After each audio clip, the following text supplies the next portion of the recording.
Myths of the Norsemen from the Eddas and Sagas by H.A. Gerber.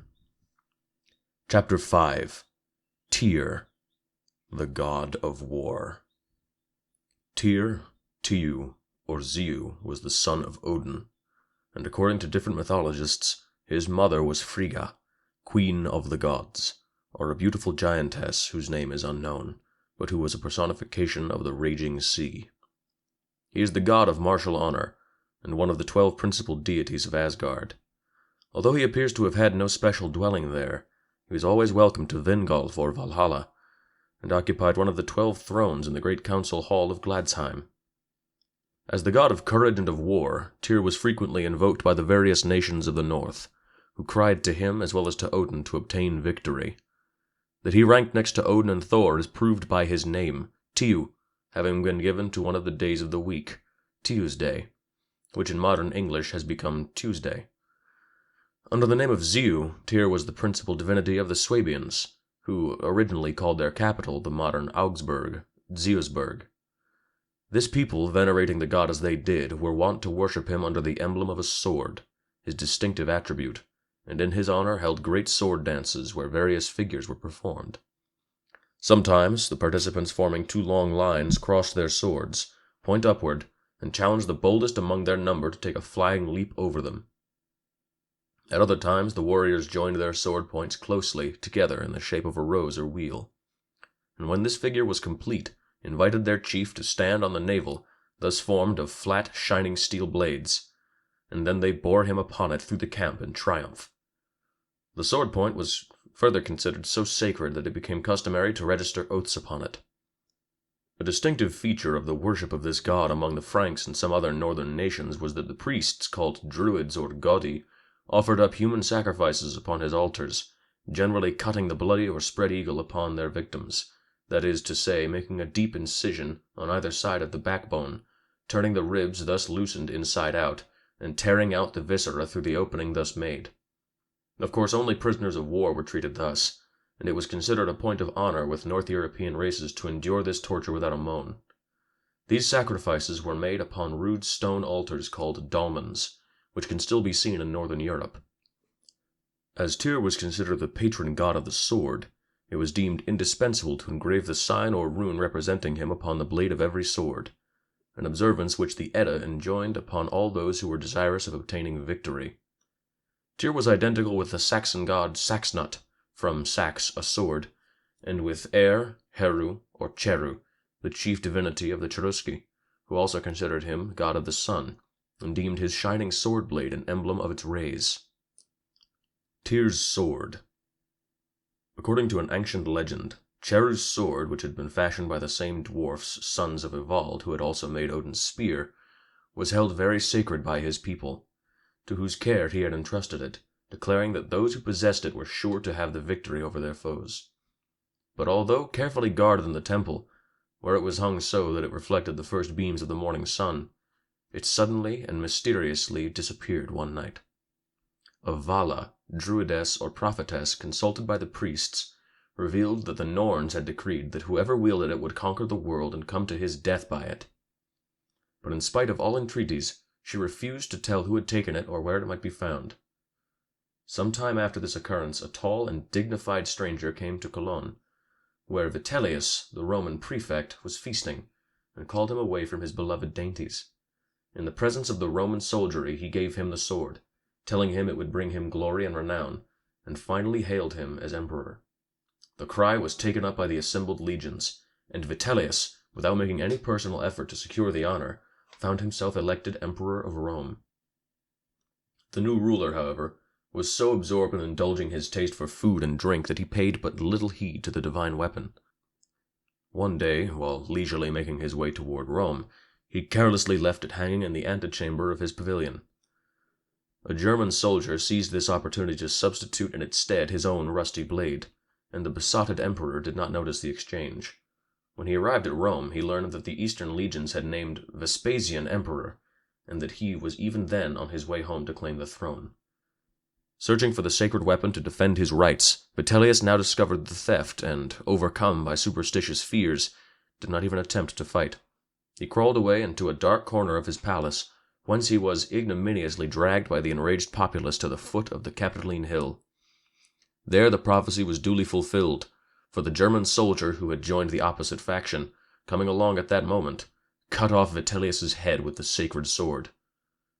The German soldier now changed from one legion to another, and traveled over many lands. But wherever he and his sword were found, victory was assured. After winning great honor and distinction, this man, having grown old, retired from active service to the banks of the Danube, where he secretly buried his treasured weapon, building his hut over its resting place to guard it as long as he might live. When he lay on his deathbed, he was implored to reveal where he had hidden it, but he persistently refused to do so, saying that it would be found by the man who was destined to conquer the world, but that he would not be able to escape the curse. Years passed by. Wave after wave, the tide of barbarian invasions swept over that part of the country, and last of all came the terrible Huns under the leadership of Attila, the scourge of God.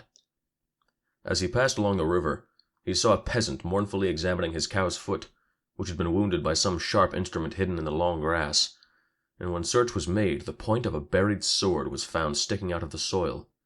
Attila, seeing the beautiful workmanship and the fine state and preservation of the weapon, immediately exclaimed that it was Cheru's sword, and brandishing it above his head, he announced that he would conquer the world. Battle after battle was fought by the Huns, who, according to the Saga, were everywhere victorious, until Attila, weary of warfare, settled down in Hungary, taking to wife the beautiful Burgundian princess Ildiko, whose father he had slain. This princess, resenting the murder of her kin and wishing to avenge it, took advantage of the king's state of intoxication upon his wedding night to secure possession of the divine sword, with which she slew him in his bed, once more fulfilling the prophecy uttered so many years ago. The magic sword again disappeared for a long time, to be unearthed once more, for the last time, by the Duke of Alva, Charles V's general, who shortly after won the victory of Mühlberg in 1547.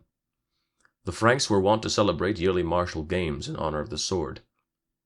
But it is said that when the heathen gods were renounced in favor of Christianity, the priests transferred many of their attributes to the saints, and that this sword became the property of the archangel Saint Michael, who has wielded it ever since.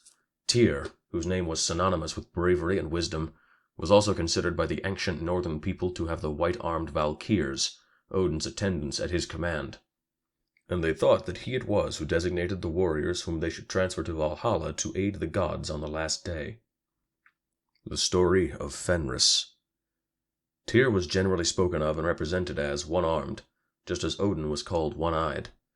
Various explanations are offered by different authorities. Some claim that it was because he could give the victory only to one side. Others because his sword has but one blade. However this may be, the ancients preferred to account for the fact in the following way. Loki married secretly at Jotunheim the hideous giantess Angarbota, or Anguish Boding, who bore him 3 monstrous children: the wolf, Fenris, Hel, the party-colored goddess of death, and Jormungandr, a terrible serpent. He kept the existence of these monsters secret as long as he could, but they speedily grew so large that they could no longer remain confined in the cave where they had come to light. Odin, from his throne, Hlidskjalf, soon became aware of their existence, and also of the disquieting rapidity with which they increased in size. Fearful lest the monsters, when they had gained further strength, should invade Asgard and destroy the gods, Allfather determined to get rid of them, and striding off to Jotunheim, he flung Hel into the depths of Niflheim, telling her she could reign over the 9 dismal worlds of the dead. He then cast Jormungandr into the sea, where he attained such immense proportions that at last he encircled the earth and could bite his own tail. None too well pleased that the serpent should attain such fearful dimensions in his new element, Odin resolved to lead Fenris to Asgard, where he hoped by kindly treatment to make him gentle and tractable. But the gods one and all shrank in dismay when they saw the wolf, and none dared approach to give him food except Tyr, whom nothing daunted. Seeing that Fenris daily increased in size, strength, veracity, and fierceness, the gods assembled in council to deliberate how they might best dispose of him.